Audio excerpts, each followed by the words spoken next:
Welcome back to episode 2 of the Rmx 2.0 classic build.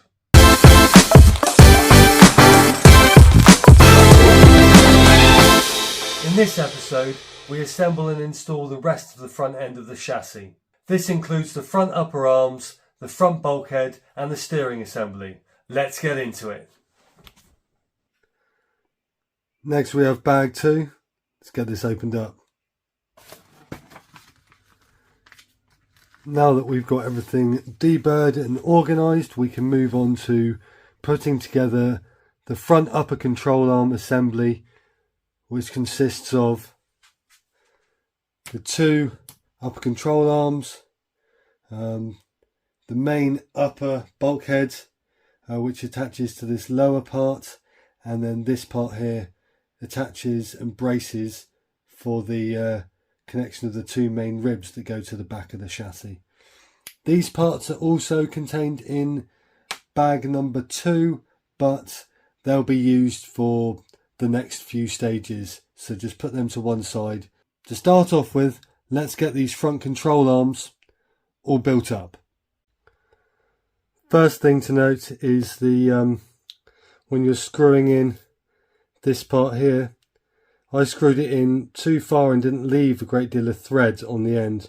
So I've screwed it in so there's 13mm protruding there, and you'll need a 1.5 hex driver to just screw that one in. So that leaves about, I think about 5mm inside there. And then we're simply going to slip on the 7mm spacer, leaving about the same amount of thread that's inside the top arm that's going to be in the ball end, and then we can just wind that on. With that done, we can just repeat the same for the other side.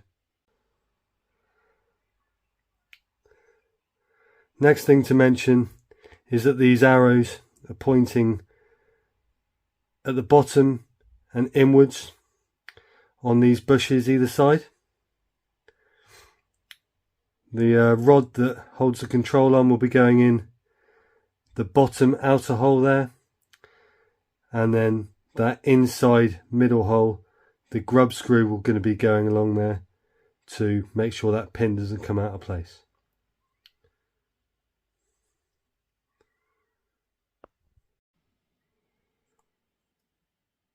So we have them built up like so. As you can see, the arrows pointing inwards at the bottom. The pins are going through the bottommost outer hole, and then the screw just covers the cap just to stop that bar from falling out. This is going to be facing towards the front, and this goes towards the back. You can see you've got the 2mm spacer at the back and the 1mm spacer at the front. Now next we'll be using the 4 M3 screws to bolt the lower part of the bulkhead together. So with that all bolted in place, we've got the final piece for this step, and that just bolts on the back there with the 2 leftover screws. All 6 of these on top here are using a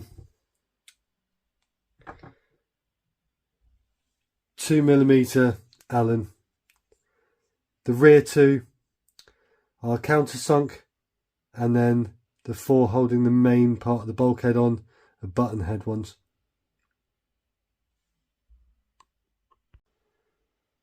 With all that built up, we can put this to one side and open up bag number 3.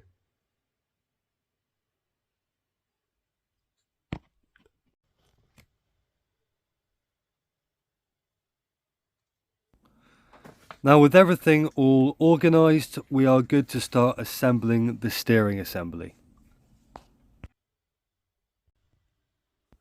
First we have the steering joint plate with the bearings pressed in and the ball ends screwed into the outermost holes.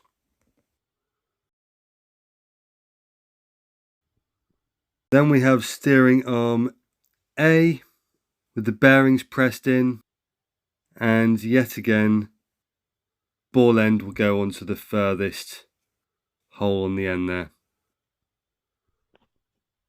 This is how the two pieces connect together.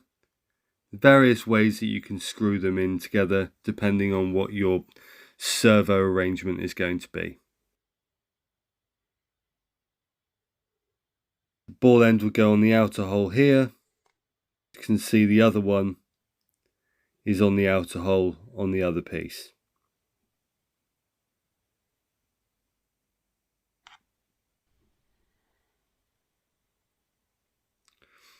With everything connected, you can see it moves freely. And screw them together from the back here, and then just back them off until everything moves nice and freely with no binding.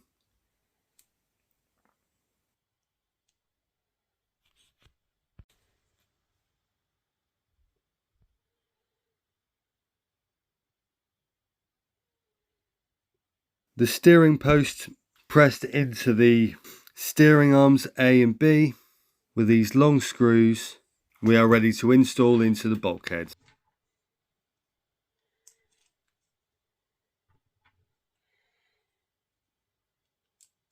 Installed into the bottom of the bulkhead, very much the same. Two screws go in through the steering arm post, snug them down until they're tight, then back them off slightly so everything moves nice and freely.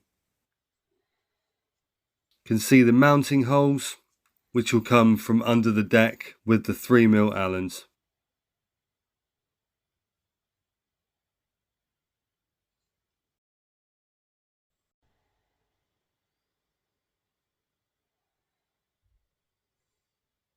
Mounting holes here, and then also here, and there, and there. And these 6 mounting points screw from the underneath.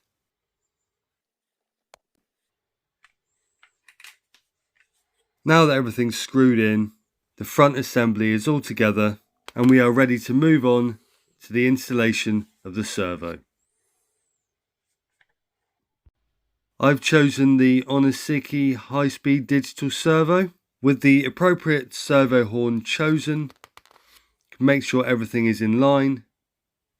You can move it, check the range from one side to the other, and make sure there is equal movement from one side to the other. And also the ball end is screwed into the outermost hole.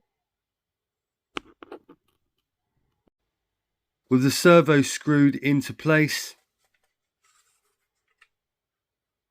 with these 2 screws underneath,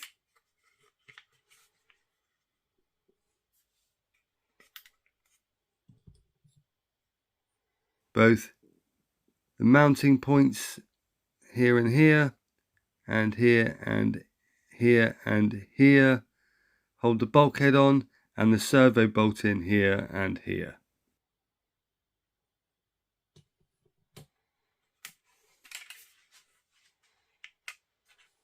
Checking that everything moves freely and there's plenty of range of motion, we are ready to connect the servo with the appropriate turnbuckle. One of the things I like the most about this setup is that you can drop this Allen key straight down through the middle hole, straight through the steering rack and straight through the bottom plate, and holds everything nice and snugly to make sure everything is fully centered. This is very useful when you're setting up your steering,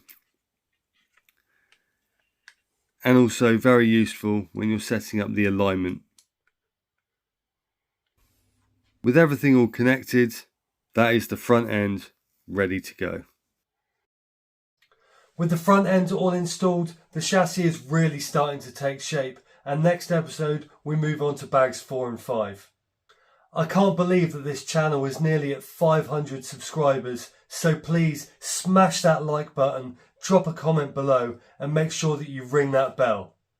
It would be amazing to hit 500 subscribers by the end of the year, and I really think we could do it. And also don't forget, my discount code is still live for another 13 days over at driftmanjirc.com. So go grab 10% off your next order by using the discount code Scale Dynasty 10. And until next time, keep it sideways.